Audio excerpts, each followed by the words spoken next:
Hello दोस्तों, स्वागत है आपका आज की इस नए वीडियो में। इस नए वीडियो में हम गणित का अध्ययन करेंगे। गणित के अंतर्गत हम समाकलन का अध्ययन कर रहे थे और समाकलन में हम आंशिक भिन्नों के समाकलन का अध्ययन कर रहे थे। पिछली वीडियो में हमने आंशिक भिन्नों के नियम को समझा था कि किसी फलन को किस प्रकार से हम आंशिक भिन्न के रूप में तोड़ते हैं, जिसके तहत हमने उचित परिमेय भिन्न और विषम परिमेय भिन्न का अध्ययन किया था कि कौन सा विषम परिमेय भिन्न है, कौन सा उचित परिमेय भिन्न है। अगर विषम परिमेय भिन्न आ गया उसको उचित परिमेय भिन्नों के रूप में कैसे बदलेंगे, और इसके आधार पर हमने कुछ प्रश्न का अध्ययन किया था। आज उसी श्रृंखला को आगे बढ़ाते हुए हम कुछ और प्रश्नों का अध्ययन करेंगे जिसको हम आंशिक भिन्नों के आधार पर तोड़ेंगे। दोस्तों, मेरा नाम मंगलेश प्रजापति है और आप सभी लोग देख रहे हैं अपने प्यारे से खूबसूरत नटखट से चैनल डेल्टा 2 पाई में। हम कुछ प्रश्न को और समझते हैं जिसको हम आंशिक भिन्न के आधार पर तोड़ते हैं।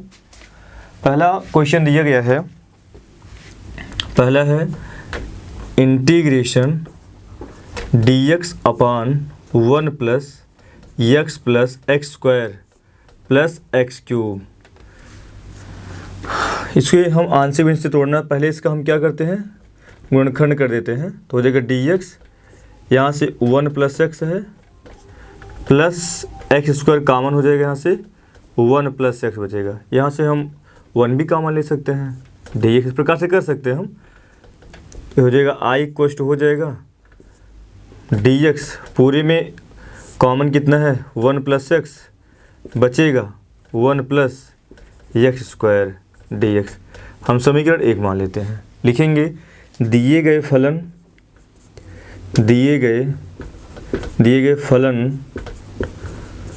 को आंशिक भिन्न में बदलने पर, दिए गए फलन को आंशिक भिन्न में बदलने पर तो हो जाएगा फलन क्या है 1 अपान 1 प्लस एक्स स्क्वायर है। अब कुछ यहाँ पर क्या दिया गया है, हमने आपको बताया था कि जब हर के कुछ गुणनखंड क्या हो, द्विघाती हो जिनकी पुनरावृत्ति ना हो।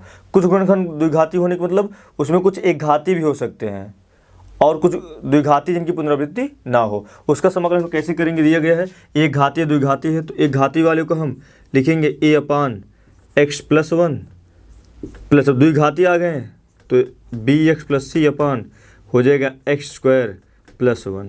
इसको समीकरण 2 मान लेते हैं। लिखेंगे दोनों पक्षों में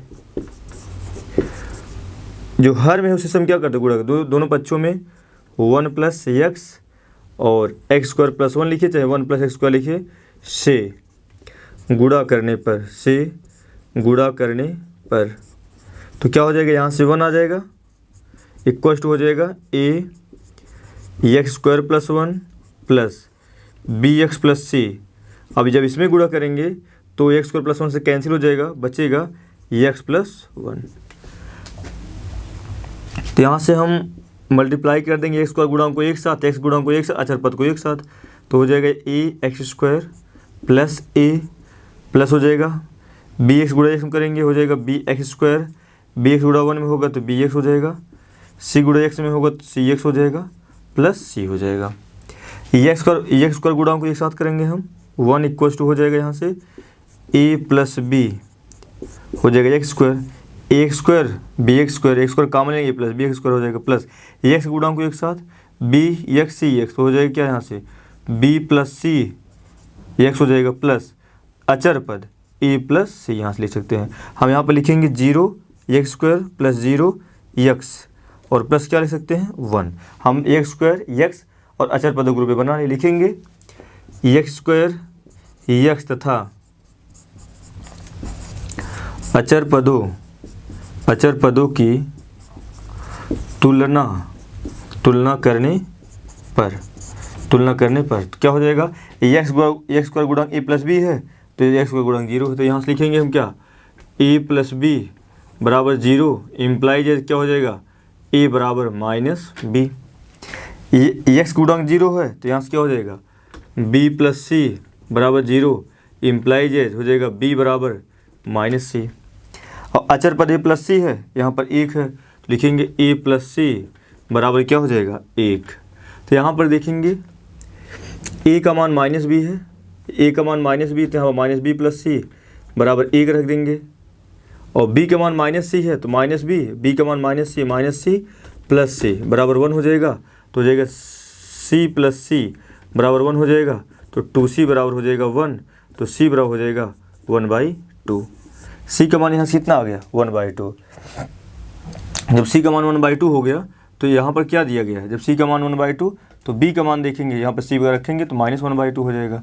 जब b का मान -1/2 है तो यहाँ पर देखेंगे a बराबर माइनस b है, तो जब -1/2 हो जाएगा तो a का मान कितना हो जाएगा 1/2। यहाँ से हमें b का मान पता चल गया, a का मान पता चल गया और c का मान पता चल गया। तो अब लिखेंगे यहाँ से हम लिखेंगे ए बी सी का मान ए बी तथा सी का मान समीकरण 2 में रखने पर, ए बी सी का मान समीकरण 2 में रखने पर तो क्या हो जाएगा यहाँ से 1/x + 1 x² + 1 इक्वल्स टू है a का वैल्यू है 1/2 तो 1/2 x + 1 हो जाएगा प्लस b का वैल्यू जो आया है -1/2 है, -1/2 x प्लस c का वैल्यू 1/2 आया है, अपान हो जाएगा x² + 1। अब लिखेंगे समीकरण 1 से क्या हो जाएगा i इक्वल्स टू हो जाएगा यहाँ से i इक्वल्स टू हो जाएगा 1/1, यही है dx अपान 1 + x 1 + x²। ये पूरा वैल्यू जब यहाँ पर रख देंगे तो हो जाएगा 1/2x + 1 1/2 x + 1 प्लस हो जाएगा -1/2 x + 1/2 अपान हो जाएगा x² + 1। ये क्या हो जाएगा dx हो जाएगा। इसको हम अलग अलग करेंगे तो अलग अलग करने पर हो जाएगा इंटीग्रेशन हो जाएगा 1/2 बाहर हो जाएगा 1/x + 1 dx। अब इस यहाँ से -1/2 कॉमन ले लेंगे हम यहाँ से, या तो हम ऐसे लिखेंगे -1/2 कॉमन ले लेंगे तो हो जाएगा -1/2 कॉमन यहाँ से हो जाएगा, तो हो जाएगा यहाँ से, या तो हम अलग अलग करेंगे तो -1/2 बाहर x अपान x² + 1 हो जाएगा dx, -1/2 के साथ इसको ले लिए प्लस 1/2 हो जाएगा यहाँ से 1/x² + 1 dx। अब सॉल्व कर देते हैं हम इसको, ये हो जाएगा 1/2 हो जाएगा log x + 1 -1/2, इसमें हम 2 से गुणा कर देते हैं और 2 से भाग भी देते हैं अपान x² + 1 dx plus 1/2 1/x² + 1 dx। ये क्या लिख सकते हैं हम 1/2 log x + 1 -1/4 हो जाएगा। अब जो अंश है वो हर का अवकल गुणांक, जो अंश है हर का अवकल गुणांक है, हो जाएगा ddx ऑफ x² + 1। जब अंश हर का अवकल गुणांक निकालेंगे तो 2x आएगा, अपान कितना है x² + 1 dx प्लस 1/2 हो जाएगा 1/x² + 1 क्या हो जाएगा dx। जब अंश हर का अवकल गुणांक हो तो उसका जो समाकलन होता है लाघ हर हो जाता है। तो यहाँ से हम लिखेंगे 1/2 log x + 1 minus 1/4 log x² + 1 plus 1/2, ये क्या हो जाएगा tan 1x + c। ये आपका कंप्लीट आंसर हो गया। इसको थोड़ा सा और सरल अगर करना चाहेंगे तो इसको सरल कर सकते हैं। i इक्वल्स टू हो जाएगा 1/2 log x + 1 माइनस 1/2 लिखेंगे और 1/2 log x² + 1 हम इस प्रकार एक साथ लिख सकते हैं, प्लस 1/2 tan 1x + c। अगर कहीं पर ऐसा दिया गया है n log m तो इसको क्या लिख सकते हैं हम log m⁴n। तो log की बगल जो इंटू में होता है वो दूसरे तरफ जाकर m की पावर बेस की पावर चढ़ जाती है। तो यहाँ से लिख सकते हैं हम 1/2 log x + 1 माइनस 1/2 बन जाएगा log x² + 1 पूरे का whole power 1/2 plus 1/2 tan 1x + c। अगर आप यहीं तक लिख देंगे तब भी कोई समस्या नहीं है, लेकिन हल करने पर हो जाएगा, और हल कर दे रहे हैं हम log हो जाएगा x + 1 हो जाएगा -1/2 और x पावर 1/2 तो कर डी में हो जाएगा वो संख्या, log हो जाएगा रूट में x square plus 1 plus 1/2 tan inverse x plus c हो जाएगा। अब पूरे में कॉमन हो जाएगा 1/2 हो जाएगा log x plus 1 minus log root में x plus 1 plus tan inverse x plus c। ये क्या बनेगा log m minus log n, तो हो जाएगा log m/n। तो इसका कंप्लीट आंसर हो जाएगा i इक्वल्स टू 1/2 हो जाएगा 1/2 log m बटे log n, log m बटे हो जाएगा log n प्लस ये हो जाएगा यहाँ से tan इनवर्स x हो जाएगा यहाँ से प्लस c। यही इसका कंप्लीट आंसर हुआ, जो आपका बहुत इंपॉर्टेंट प्रश्न है, जो कि dx/1 plus x plus x square plus x cube है, जो यूपी बोर्ड 2003, 5, 7, 9, 12, 13, 15, 16, 18 में पूछा गया है। इस प्रकार से इसका हमने आंशिक भिन्न, इसमें आंशिक भिन्न कौन सा लगा, जब हर के कुछ गुणनखंड द्विघाती हो जिनकी पुनरावृत्ति ना हो, जब हर के कुछ गुणनखंड द्विघाती हो जिनकी पुनरावृत्ति ना हो, उसका जो आंशिक भिन्नों के रूप में हमने तोड़ करके उसको सॉल्व कर दिया। दिए गए प्रश्न का यही हल है, आप इसका स्क्रीनशॉट ले सकते हैं। हम अगले क्वेश्चन की तरफ बढ़ते हैं। अगला क्वेश्चन है जो कि 2005, 2006, 2012 में पूछा गया है। ये भी बहुत, इसको मैंने प्रतिस्थापन समाकलन में जो फलन बताया गया है 1/x square plus bx plus c के रूप के फलनों से इसको मैंने सॉल्व किया है, लेकिन इसको हम आंशिक भिन्न से भी बता दे रहे हैं, जिससे आप कोई भी प्रश्न आए, बहुत सारे ऐसे प्रश्न मिलेंगे जो आपका आंशिक भिन्न से भी हल हो जाएगा और फलन से भी हल हो जाएगा। आपको दोनों विधियां आना बहुत ज़रूरी है। ज़रूरी नहीं है कि उसका आंसर आपको समान ही मिले, अलग अलग मिल जाएगा, लेकिन आपका प्रोसेस सही होना चाहिए। तो दूसरा क्वेश्चन हो जाएगा i इक्वल्स टू हो जाएगा integration x square x power 6 plus x cube minus 2 dx। हम इसको लिख सकते हैं i equals to x square हो जाएगा एक्स क्यूब पूरे का whole square plus x cube minus 2 dx। हम मान लेते हैं, माना एक्स क्यूब बराबर टी मान लेते हैं, तो हो जाएगा 3 एक्स स्क्वायर dx बराबर हो जाएगा dt, एक्स स्क्वायर dx बराबर हो जाएगा dt/3 हो जाएगा। तो i इक्वल्स टू हो जाएगा यहाँ से एक्स स्क्वायर dx का मान dt/3 है, इसका मान t है 1/t square plus t minus यहाँ से 2 हो जाएगा, और यहाँ से कितना हो जाएगा dt/3 हो जाएगा, और 1/3 बाहर हो जाएगा, 1/3 यहाँ से कितना हो जाएगा बाहर हो जाएगा, तो बचेगा यहाँ से क्या 1/t square plus t minus 2 हो जाएगा dt। i इक्वल्स टू यहाँ से हो जाएगा, तो यहाँ पर क्या है t square plus t minus 2 दिया गया है। तो इसका जो गुणनखंड हो जाएगा, ये एक तो अब बन गया वहाँ से 1/x square plus x minus 2। उसमें क्या करेंगे हम, x का गुणन को पहले 1 बनाते हैं, और यहाँ या तो उस रूल का, या तो इसका हम गुणनखंड करना चाहें, क्या ये गुणनखंड बन जाएगा, अगर गुणनखंड हो जाएगा तो इसको हम समाकलन कर देंगे।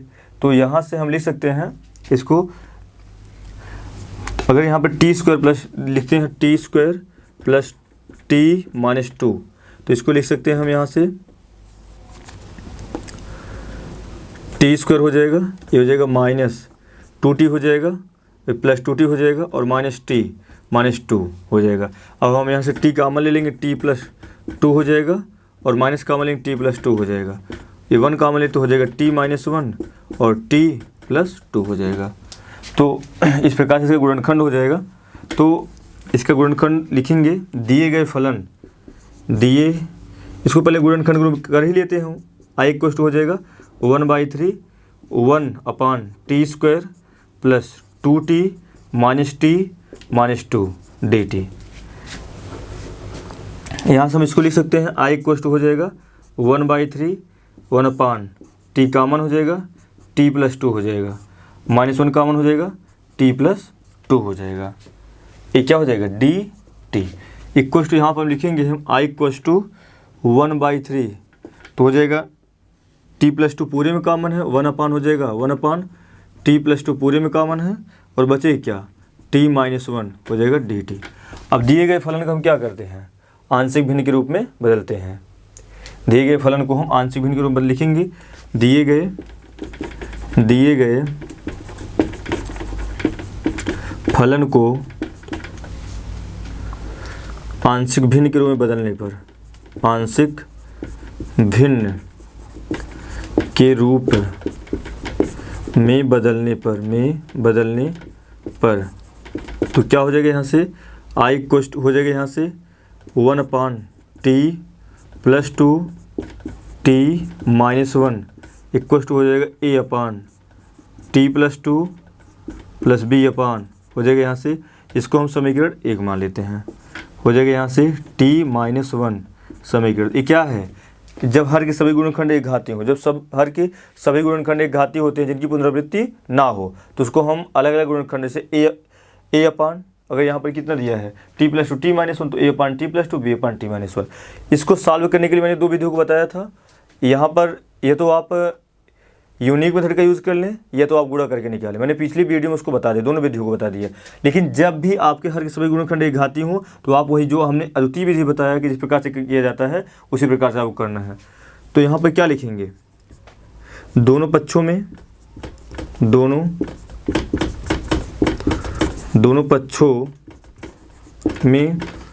t - 1 t + 2 से गुणा करने पर तो हो जाएगा 1 = a t - 1 + b t + 2। जब हर के सभी गुणनखंड एक घाती होती है जिनकी पुनरावृत्ति नहीं हो तो उसके लिए क्या करते हैं, यहाँ पर जो दिए यदि हम मान लेते हैं t - 1 = 0 इम्प्लाइज हो जाएगा t = 1 हो जाएगा। तो यहाँ से 1 = हो जाएगा t का वैल्यू 1 रखिए 0 हो जाएगा प्लस 1 + 2 हो जाएगा। यहाँ से 1 = हो जाएगा 3b हो जाएगा, b = हो जाएगा 1/3, b का मान हो गया। अब इसी प्रकार लिखेंगे, इसी प्रकार हो जाएगा, इसी प्रकार यहाँ से t + 2 बराबर लिखेंगे। यदि t + 2 = 0 तो हो जाएगा t = -2। तो लिखेंगे यहाँ से हम, तो हो जाएगा 1 = a -2 यहाँ से हो जाएगा -2 - 1 + b। जब यहाँ से हम -2 रखेंगे 0 बन जाएगा, तो हो जाएगा 1 = -3a इम्प्लाइज हो जाएगा a का मान हो जाएगा -1/3 हो जाएगा। इसका मतलब हमें a का वैल्यू आ गया, b का वैल्यू आ गया। लिखेंगे a तथा b का मान समीकरण 2 में रखने पर a तथा b का मान समीकरण 2 में रखने पर, यदि b का मान समीकरण 2 में रखेंगे तो क्या हो जाएगा, यहाँ से 1/t + 2 t - 1 equal to a का जो वैल्यू आया है वो आया -1/3 t + 2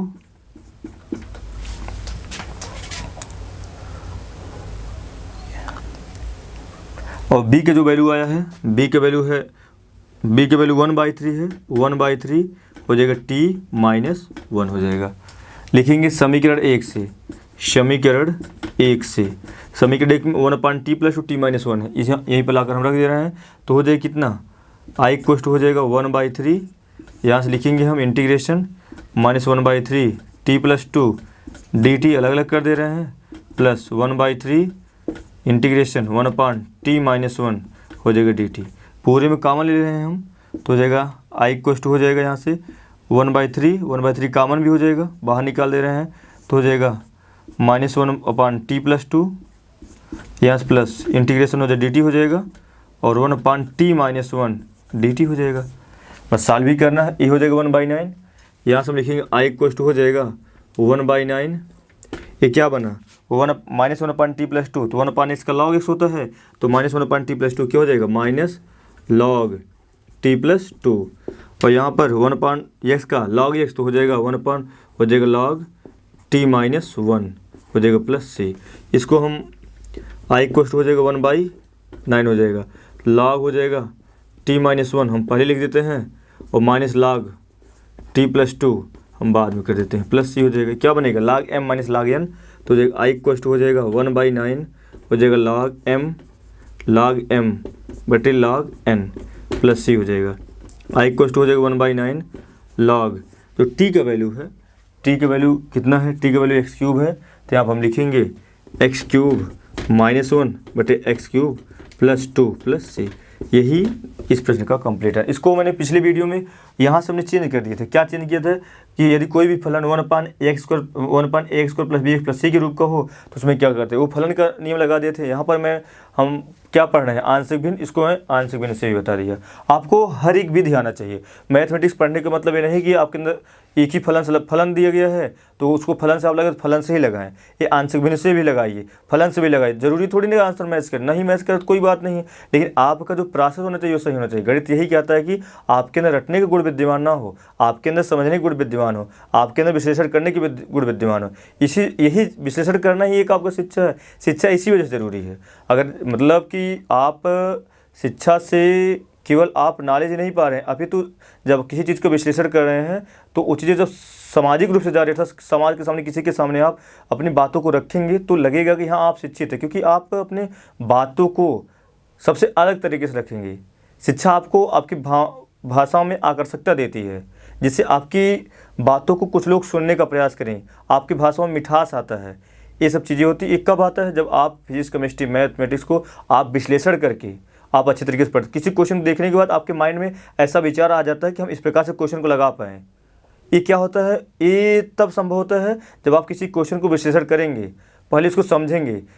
अगर किसी क्वेश्चन को देखने के बाद अगर आपके माइंड में एक फिगर बन जाता है, फिगर आउट हो जाता है कि इस प्रकार से क्वेश्चन लगेगा, तो ये किसका कमाल होता है, आपके सोचने के तरीके का, आपके किसी क्वेश्चन देख करके विश्लेषण करने के तरीका का, ये सब कमाल होता है। तो हम अगले क्वेश्चन तरफ बढ़ते हैं। अगला क्वेश्चन है, इंटीग्रेशन दिया गया है x² अपान x² प्लस 1 इंटू में दिया गया है x² प्लस 4। इसका हमें समाकलन करना है। किस पे, एक क्वेश्चन बहुत इंपॉर्टेंट है। इन चीज़ों को थोड़ा सा हम विश्लेषण करेंगे, उसके बाद हम आगे बढ़ते हैं। एक क्वेश्चन दिया गया है, हम इसको दोनों विधियों से समझने का प्रयास करेंगे। पहले जैसे यहाँ से दिया गया है 1 अपान इंटीग्रेशन, तीसरा क्वेश्चन है इंटीग्रेशन आई को हो जाएगा x² अपान x² प्लस 1 x² प्लस 4, ये हो जाएगा dx।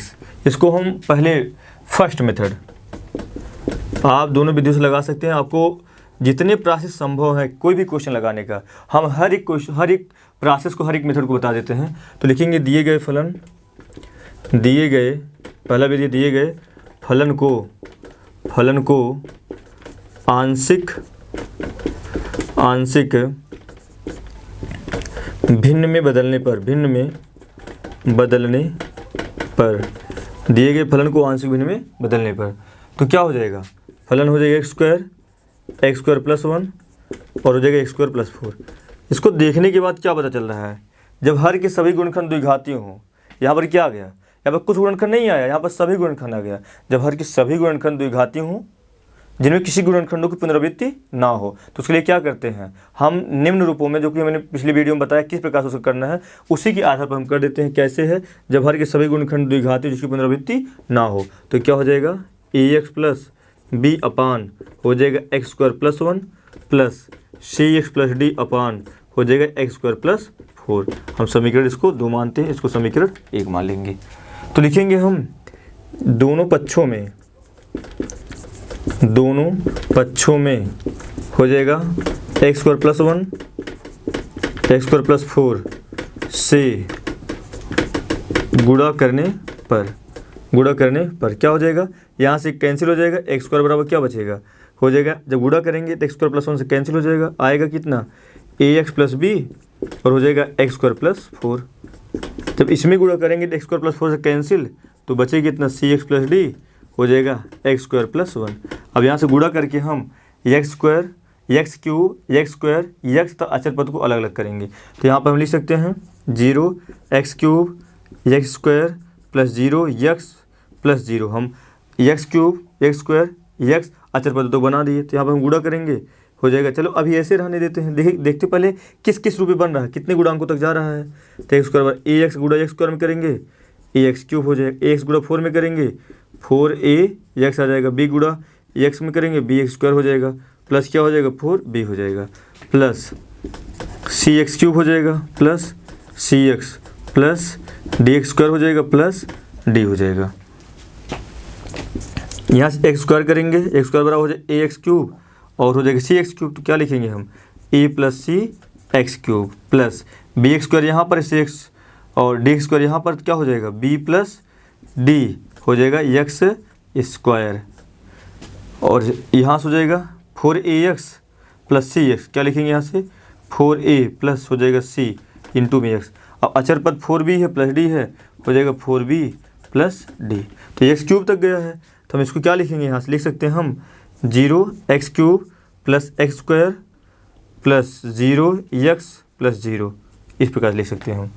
तो यहाँ से हो जाएगा, लिखेंगे हम यहाँ से, हम इसको निम्न रूपों में लिख सकते हैं, तो हो जाएगा क्योंकि एक्स क्यूब है तो एक्स क्यूब का केवल एक्स स्क्वायर वाला टर्म है तो 0x क्यूब लिख सकते हैं, उसी रूप बना देंगे, प्लस एक्स स्क्वायर हो जाएगा और एक्स का गुणांक है यहाँ पर एक्स नहीं है, हम लिखेंगे 0x और अचर पद है तो यहाँ पर क्या लिखेंगे प्लस 0, इस प्रकार से तुलना करेंगे। अब लिखेंगे एक्स क्यूब कामा एक्स स्क्वायर कामा एक्स तथा अचर पद की तुलना करने पर, अचर पद की तुलना करने पर तो हो जाएगा ए प्लस सी, एक्स क्यूब है ए प्लस सी बराबर 0 हो जाएगा, इम्प्लाइज एज ए बराबर कितना हो जाएगा माइनस सी और एक्स स्क्वायर गुणांक कितना है, एक्स स्क्वायर यहाँ से हो जाएगा कितना, अभी देखो एक्स का गुणांक 4a प्लस सी है तो एक्स गुणांक यहाँ पर 0 तो क्या लिखेंगे 4a प्लस सी बराबर 0, इम्प्लाइज कितना हो जाएगा 4a बराबर ए भी माइनस सी आ जा रहा है, वही चीज़ है। यहाँ से हम लिख सकते हैं क्या b plus d, x square गुणांक है, एक्स स्क्वायर गुणांक कितना है 1 है तो यहाँ पर 1 हो जाएगा और अचर पर 0 है, अचर पर 4b प्लस डी है तो हो जाएगा 4b प्लस डी, इसको हम समीकरण मान लेते हैं 3, 4b प्लस डी बराबर 0 तो यहाँ पर क्या लिखेंगे हम 4b बराबर माइनस डी, या यहाँ से लिख सकते हैं हम d बराबर माइनस 4b, लिखेंगे यहाँ से हम समीकरण 3 से, समीकरण 3 में क्या है b प्लस डी है तो d का मान माइनस 4b है तो क्या लिखेंगे यहाँ से b minus 4b, b plus D है d का माइनस 4b बराबर 1 हो जाएगा, यहाँ से ये क्या हो जाएगा माइनस 3b बराबर 1 हो जाएगा, b बराबर माइनस 1/3 आ गया, b का वैल्यू कितना आ गया माइनस 1/3 आ गया। अब b का वैल्यू जब माइनस 1/3 आ गया तो यहाँ से हम d की वैल्यू की बातें करते हैं, यहाँ पर जो b का वैल्यू कितना आ गया, यहाँ से d का जो वैल्यू है b का वैल्यू माइनस 1/3 आ गया, लिखेंगे यहाँ से, इसमें हम रखेंगे p का वैल्यू तो हो जाएगा यहाँ से d, तो d बराबर क्या लिख सकते हैं, d बराबर माइनस 4b है तो b का मान माइनस 1/3 दिया ही है तो यहाँ से लिख सकते हैं हम d इक्वल्स टू 4/3, d का वैल्यू आ गया। अब यहाँ से देखेंगे हम यहीं से देख लेते हैं 4a प्लस सी बराबर 0 दिया है, a का मान माइनस सी है तो यहाँ पर लिखेंगे a का जो मान माइनस सी रखेंगे माइनस 4c प्लस सी बराबर 0 हो जाएगा तो हो जाएगा माइनस 3c बराबर 0, c बराबर कितना आ जाएगा 0, जब c बराबर 0 हुआ तो लिख सकते हैं यहाँ से हम a बराबर भी 0 हो जाएगा क्योंकि c का मान कितना है 0 है, तो c का मान 0 यहाँ पर रखेंगे तो a का मान भी क्या आएगा 0, तो यहाँ पर a का मान c का मान और b का मान d का मान हमें मिल गया, तो लिखेंगे अब यहाँ से a b c तथा d का मान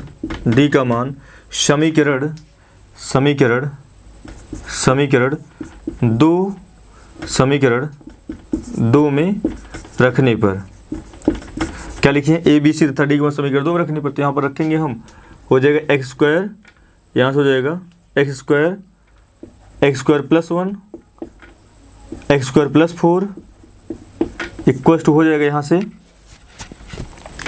ax प्लस b है तो a का मान 0 आया है और b का मान माइनस 1/3 आया है तो हो जाएगा यहाँ से 0 इंटू एक्स करेंगे तो 0 हो जाएगा, माइनस 1/3 अपान एक्स स्क्वायर प्लस 1 कर देंगे प्लस हो जाएगा, c का वैल्यू कितना 0 आया है और d का मान 4/3 आया तो यहाँ पर रखेंगे c इंटू एक्स तो 0 हो जाएगा प्लस 4/3 अपान हो जाएगा यहाँ से एक्स स्क्वायर प्लस 4। इसको लिखेंगे हम x square plus 1 x square plus 4 हो जाएगा -1/3 x square plus 1 plus 4/3 x square plus 4। अब लिखेंगे हम यहाँ से समीकरण 1 से। अब रख देंगे समीकरण 1 से। समीकरण 1 में क्या है, x square plus 1 x square plus 4 का वैल्यू जो आया है आंशिक भिन्न बदलने के बाद वो कितना आया है, आई इक्वल टू हो जाएगा -1/3 एक्स स्क्वायर प्लस 1 हो जाएगा dx plus 4/3 x square plus 4 हो जाएगा dx। यहाँ से हम लिखेंगे -1/3 बाहर हो जाएगा, 1/x square plus 1 dx plus 4/3 बाहर हो जाएगा, 1/x स्क्वायर प्लस हो जाएगा 2 स्क्वायर dx। तो ये क्या हो जाएगा, अब ये 1 का वर्ग भी हो जाएगा, तो क्या लिख सकते हैं यहाँ से हम 1/x square plus a square, तो हो जाएगा 1/a, तो हो जाएगा 1/a, तो 1/a का मतलब 1 ही होगा, tan इनवर्स हो जाएगा x/a इस प्रकार से प्लस 4/3 1/a का मतलब 2 है, tan इनवर्स x/a तो हो जाएगा x/2 प्लस c हो जाएगा। यहाँ से i को लिखेंगे हम -1/3 tan इनवर्स x प्लस 2 जब 4 हो जाएगा 2/3 tan इनवर्स हो जाएगा यहाँ से x/2 प्लस c हो जाएगा। यही इस प्रश्न का कंप्लीट आंसर हो जाएगा। हम इसको पहला विधि बताएं जिसको हमने इस प्रकार से सॉल्व किया, ये थोड़ा लंबा प्रोसेस हो गया, हम इसको थोड़ा सा और हम सरल कर सकते हैं। अगर आप स्क्रीनशॉट इसका लेना चाहें तो स्क्रीनशॉट ले सकते हैं।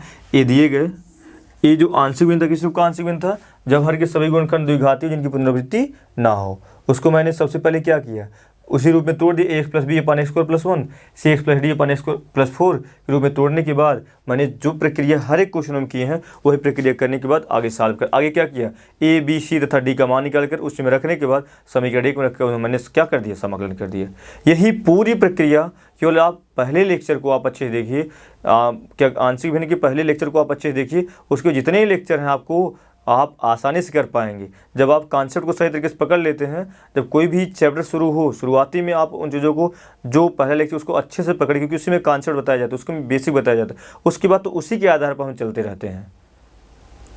तो हम अगले क्वेश्चन तरफ, इसका जो पहला विधि हुआ ए हुआ, हम दूसरा विधि देख लेते हैं। दूसरे विधि और इससे आसानी से हम कर सकते हैं।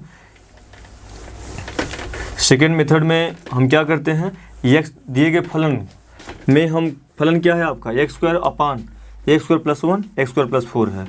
हम इसको दोनों विधि से बता देते हैं। दूसरा विधि जो हो जाएगा सेकेंड मेथड हो जाएगा। सेकेंड मेथड में क्या है आपका, सेकेंड मेथड है दिए गए फलन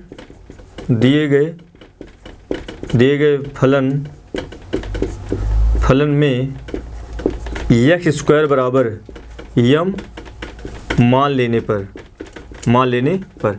तो मान लेते हैं तो फलन हो जाएगा, दिया गया क्या फलन है, तो एक्स स्क्वायर बराबर यम मानेंगे तो हो जाएगा यम अपान एम प्लस 1 हो जाएगा, दिए गए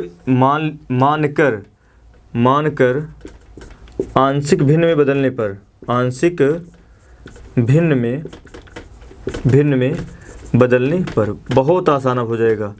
तो हो जाएगा अब यम मान लिए यम अपान यम प्लस 1 हो जाएगा एम प्लस 2। एक्स स्क्वायर को मैंने क्या माना, यम क्या बन गया, जब हर के सभी गुणनखंड द्विघाती हों, बहुत आसान बन गया। जब हर के सभी गुणनखंड क्या है, द्विघाती हों, एक घाती हों। पहले द्विघाती था, अब हमने एक्स स्क्वायर बराबर यम मान लिया तो क्या बन गया, एक घाती। जब एक घाती बन गया, इसके आधार पर सॉल्व करें। जब हर के सभी गुणनखंड एक घाती हो जिसकी पुनरावृत्ति ना हो तो कैसे सॉल्व करते, ए अपान एम प्लस 1 लिख देंगे प्लस बी अपान एम प्लस 2 लिख देंगे। तो इसको समीकरण में क्या मान लेते हैं, 2 लिखेंगे m प्लस 1 कामा m प्लस 1 m प्लस 2 से दोनों पक्षों में गुणा करने पर तो क्या हो जाएगा, m इक्वल्स टू हो जाएगा, m इक्वल्स टू यहाँ से हो जाएगा a m plus 2 b m plus 1। अभी क्या है, एक घाती है तो क्या लिखेंगे हम, यदि m प्लस 2 बराबर 0 इम्प्लाइज एम बराबर -2 ये -2 हो जाएगा इक्वल टू ए 0 हो जाएगा प्लस बी -2 प्लस 1 हो जाएगा। तो यहाँ से -2 हो जाएगा, ये क्या हो जाएगा -b, इम्प्लाइज हो जाएगा b बराबर 2। इसी प्रकार हम लिख सकते हैं, इसी प्रकार यदि t m + 1 बराबर 0 इम्प्लाइज हो जाएगा m बराबर -1।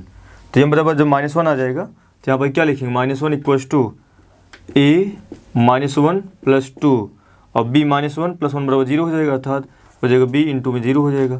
तो -1 इक्वल टू हो जाएगा a का मान कितना आ गया, -1 आ गया।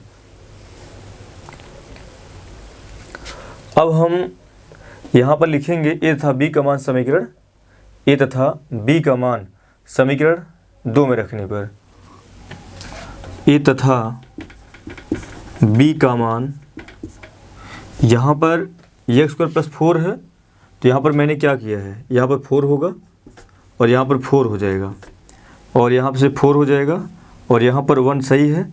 तो m बराबर जब m + 4 बराबर 0 हो जाएगा यहाँ पर, तो m बराबर -4 हो जाएगा और जब m बराबर -4 यहाँ पर रखेंगे 0 हो जाएगा और -4 यहाँ पर रखेंगे ये -4 हो जाएगा, कितना आएगा -3b, यहाँ से हो जाएगा -3b हो जाएगा, -3b। तो b का मान जो आ जाएगा 2/3 हो जाएगा ऐसा। अब m बराबर -1 रखेंगे तो यहाँ पर हम रखेंगे m + 1 बराबर 0 तो m बराबर -1 तो हो जाएगा -1 और हो जाएगा m बराबर जब -1 आ जाएगा तो यहाँ पर लिखेंगे a -1 प्लस 4 और प्लस b -1 रखेंगे पूरा 0 बन जाएगा। तो यहाँ पर क्या लिखेंगे, -1 माइनस यहाँ से कितना हो जाएगा, ये 3b हो जाएगा, 3a हो जाएगा। तो इम्प्लाइज a का जो वैल्यू आएगा वो -1/3 आएगा, जो b का मान आएगा 2/3 आ जाएगा और जो a का मान आएगा वो -1/3 आ जाएगा। अब हम इसको लिखेंगे a तथा b का मान समीकरण, a तथा b का मान समीकरण किस में रख देंगे हम, a और b का मान समीकरण 2 में रखने पर लिखेंगे a तथा b का मान समीकरण 2 में रखने पर, समीकरण 2 में रखने पर तो क्या हो जाएगा, यहाँ से हो जाएगा m/m + 1 m + 4 इक्वल्स टू हो जाएगा a का जो वैल्यू आया है, a का वैल्यू -1/3 आया है m + 1। उसके बाद b का जो वैल्यू आया है वो कितना आया है, 2/3 आया है। 2/3 किसका मतलब हो जाएगा 2/3 अपान हो जाएगा m + 4 हो जाएगा। लिखेंगे समीकरण, अब m का वैल्यू यहाँ पर पुट कर देते हैं तो m का वैल्यू कितना है, x² है तो लिखेंगे हम x² अपान x² + 1 और x² + 4 हो जाएगा इक्वल टू लिखेंगे हम यहाँ से -1/3 x² + 1 हो जाएगा प्लस 2/3 x² + 4 हो जाएगा। और लिखेंगे समीकरण 1 से, समीकरण 1 क्योंकि यही वैल्यू है तो इसके स्थान हम क्या रख देंगे, लिखेंगे हम -1/3 इंटीग्रेशन x² + 1 dx हो जाएगा प्लस 2/3 x² + 4 हो जाएगा dx। तो ये क्या हो जाएगा, i = -1/3 बाहर हो जाएगा, 1/x² + 1 dx हो जाएगा प्लस 2/3 बाहर हो जाएगा, 1/x² + 4 dx हो जाएगा। 4 को क्या लिख सकते हैं हम, 2 का वर्ग, तो क्या बना 1/x² + a², 1/x² + a²। तो यहाँ से कितना हो जाएगा, i = हो जाएगा 1/3 बाहर ही है तो 1/1 हो जाएगा, tan इनवर्स x/a मीन्स हो जाएगा x/1 प्लस हो जाए यहाँ से कितना हो जाएगा 2/3 हो जाएगा। जब यहाँ से 2/3 हो जाएगा तो यहाँ पर हम क्या लिखेंगे, तो यहाँ से लिखेंगे हम x² + 2² x² + a² तो हो जाएगा 1/a tan inverse x/a, a का वैल्यू 2 है प्लस c हो जाएगा, ये 2 से 2 कैंसिल हो जाएगा, i = हो जाएगा 1/3 tan इनवर्स x प्लस हो जाएगा यहाँ से 1/3 हो जाएगा tan इनवर्स हो जाएगा x/2 प्लस c।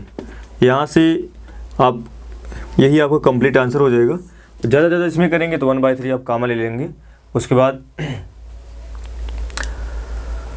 इस प्रकार से हम दोनों विधियों से उसको सॉल्व कर सकते हैं।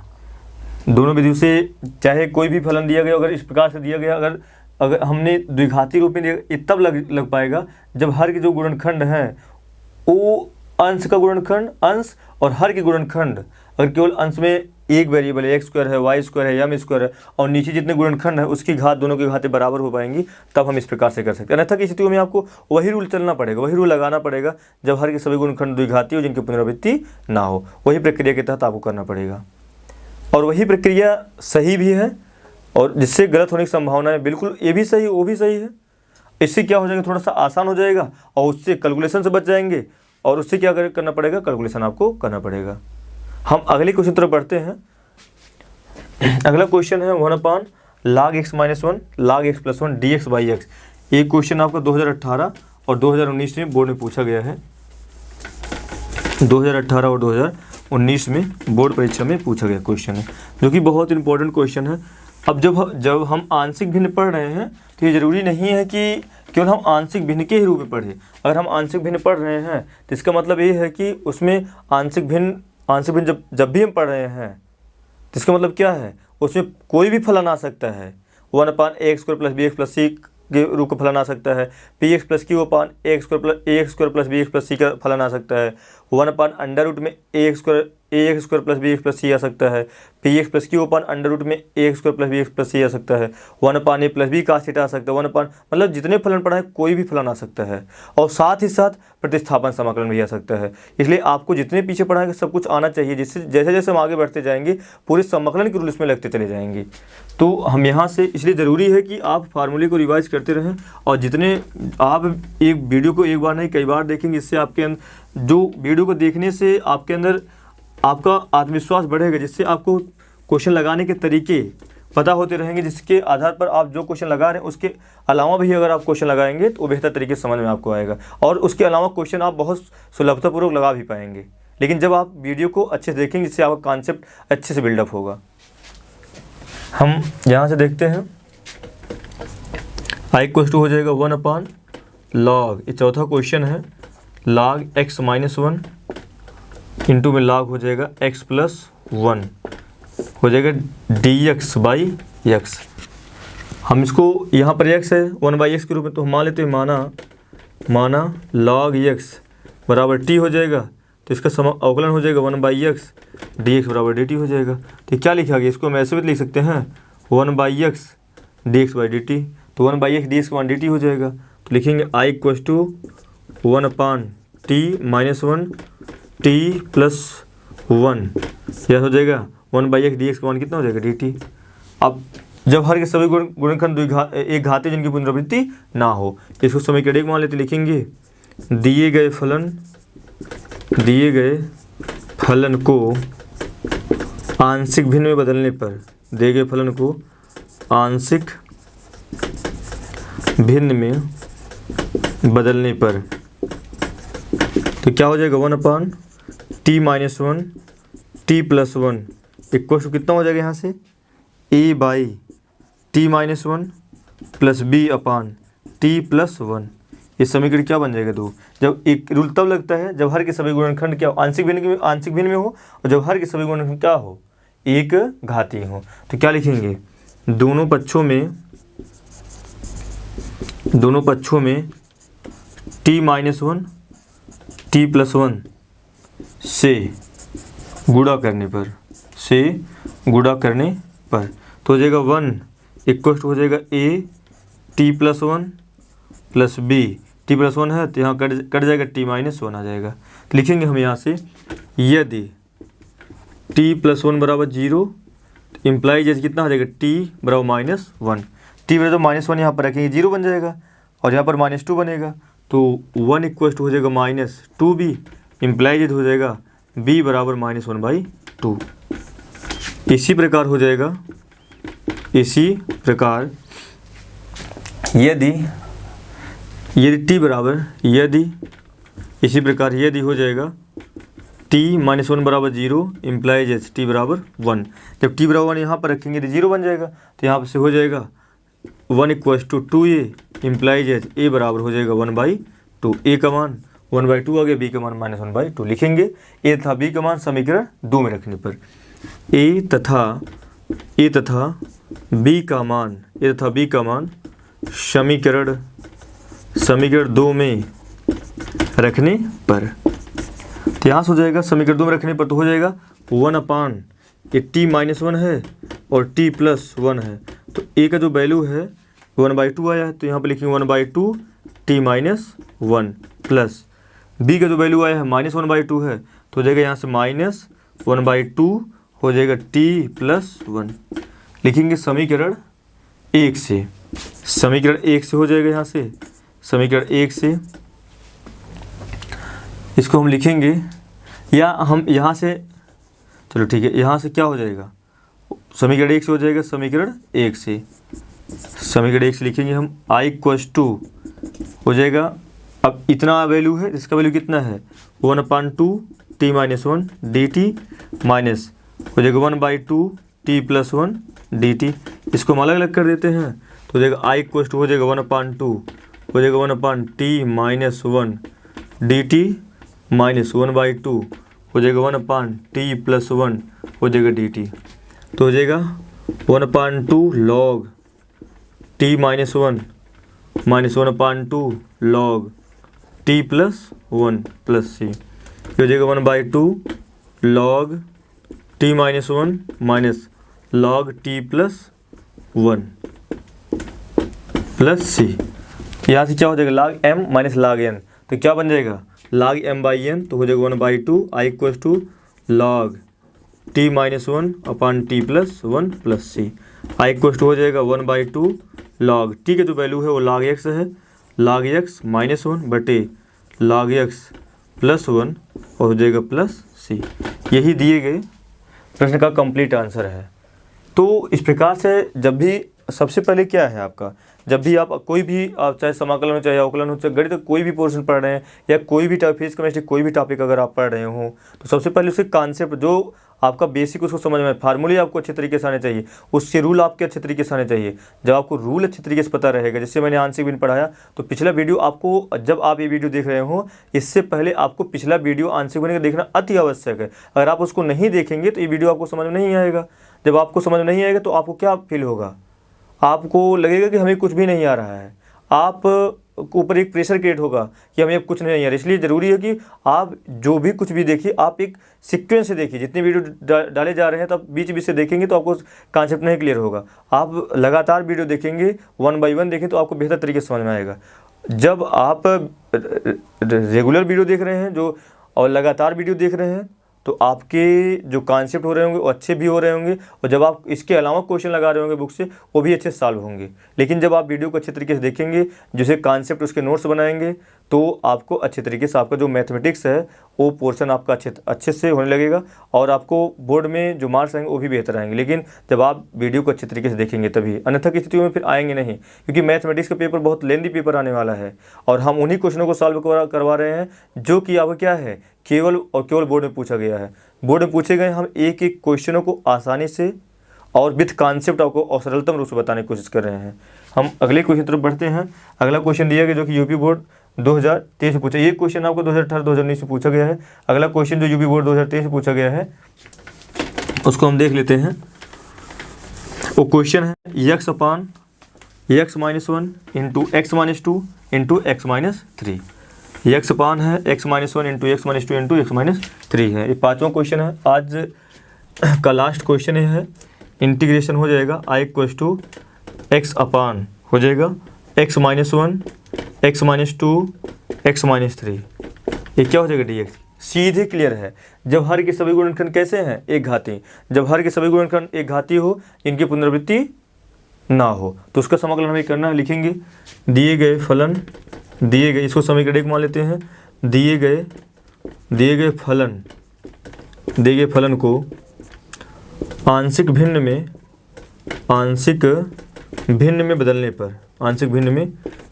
पर, दिए गए फलन को आंशिक भिन्न में बदलने पर तो क्या हो जाएगा, x अपान x-1 x-2 x-3। हर के सभी गुणनखंड कैसे हैं, एक घाती हैं, तो क्या लिखेंगे हम, a upon x-1 plus b upon x-2 plus c upon x-3।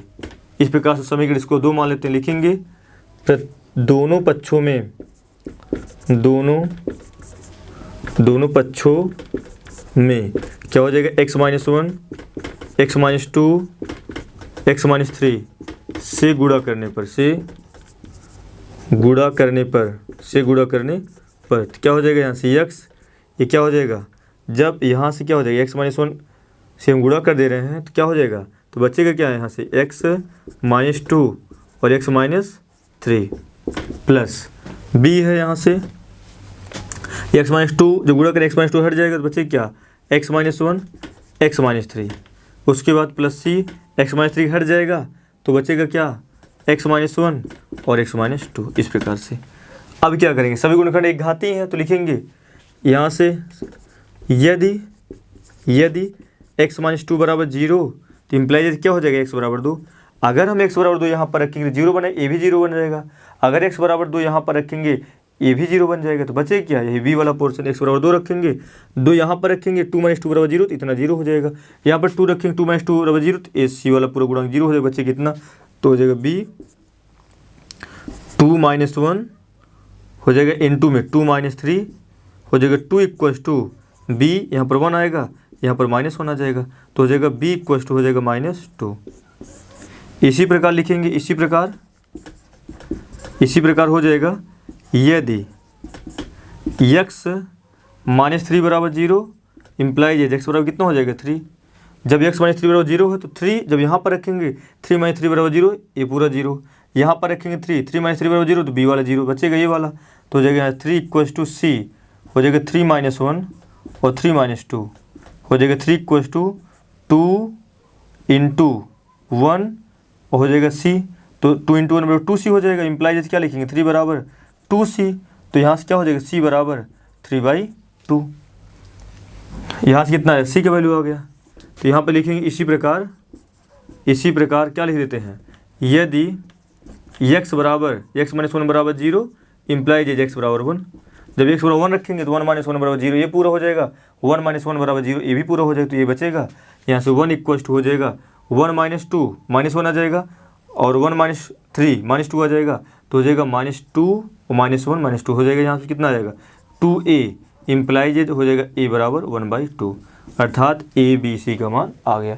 लिखेंगे a b c का मान समीकरण हम 1 में रखने पर a b c का मान आप इस प्रकार से गुणा करके भी कर सकते हैं। तो गुणा करने पर क्या बनेगा, x² गुणांक, सभी x² गुणांक को एक साथ, x वाले गुणांक को एक साथ और अचर पद को एक साथ करके यहाँ पर क्या लिखोगे 0x², उसके बाद x + 0 कर देना है, उसके बाद आएगा दूसरे विधि का प्रयोग करके। लेकिन कोई ज़रूरी नहीं है, जैसे मैंने बताया कि जब हर के सभी गुणनखंड क्या कैसे हों, एक घाती जिनकी पुनरावृत्ति ना हो, तो यही प्रक्रिया बताया गया। तो इसी प्रक्रिया हिसाब लगाए जो कि सबसे सरल विधि है। लिखेंगे यहाँ से a b तथा c का मान समीकरण क्या हो जाएगा, समीकरण हो जाएगा 2 में रखने पर।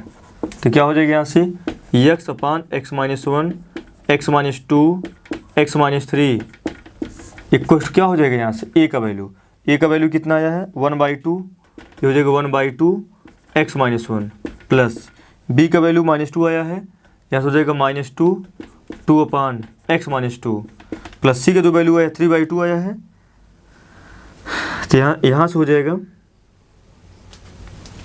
3/2 तो हो जाएगा प्लस 3/2 x - 3। लिखेंगे अब समीकरण 1 से, यही है समीकरण 1 जो फलन में दिया गया। i = हो जाएगा, अलग अलग हम करेंगे तो 1/2 1/x - 1 -2 1/a dx हो जाएगा, x - 2 dx प्लस 3/2 हो जाएगा 1/x - 3 dx हो जाएगा। तो क्या हो जाएगा i = यहाँ से हो जाएगा i = 1/2 log x - 1 -2 log x - 2 plus 3/2 log x - 3 plus c। यही दिए गए फलन का कंप्लीट आंसर हो जाएगा। आज मैंने आंशिक भिन्न के कुछ प्रश्नों का और अध्ययन किया जो कि बोर्ड के परीक्षा के दृष्टिकोण से बहुत इंपॉर्टेंट थे और जो बोर्ड परीक्षा में कई बार पूछे गए हैं। उसके आधार पर मैंने आंशिक भिन्न से मैंने फलनों का अध्ययन किया। आंशिक भिन्न से कोई भी फलन दिया गया है उसको आंशिक भिन्न से कैसे हल करते हैं।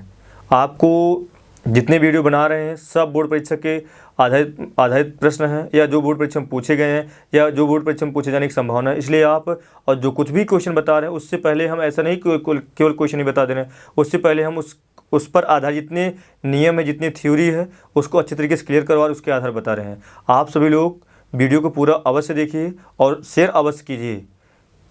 जब तक पूरे वीडियो को देखेंगे नहीं तब तक आपको अच्छे तरीके से समझ में नहीं आएगा। और आप वीडियो को एक नियमता है, देखिए नियमता कहने का हमारा ये मतलब है, यह नहीं कि पहले आप कोई भी चीज़ चल रहा है, इंटीग्रेशन पढ़ रहे हैं, इंटीग्रेशन प्रतिस्थापन समाकलन का आप वीडियो देख रहे हैं, तो लेक्चर नंबर 8 देख रहे हैं, तो आपको लेक्चर नंबर 1 से, जब आप लेक्चर नंबर 1 देखेंगे तो 2 अच्छे से आएगा, 2 देखेंगे तो 3 अच्छे से आएगा, 3 देखेंगे तो 4। उसी प्रकार से प्रतिस्थापन समाकलन, उसी प्रकार से ये आपका आंशिक भिन्न का दूसरा लेक्चर है। इसलिए इस लेक्चर को देखने के लिए पहला लेक्चर आपको देखना अति आवश्यक है। आप पहले लेक्चर देखिए, तब आपको बेहतर तरीके से दूसरा लेक्चर समझ में आएगा। धन्यवाद।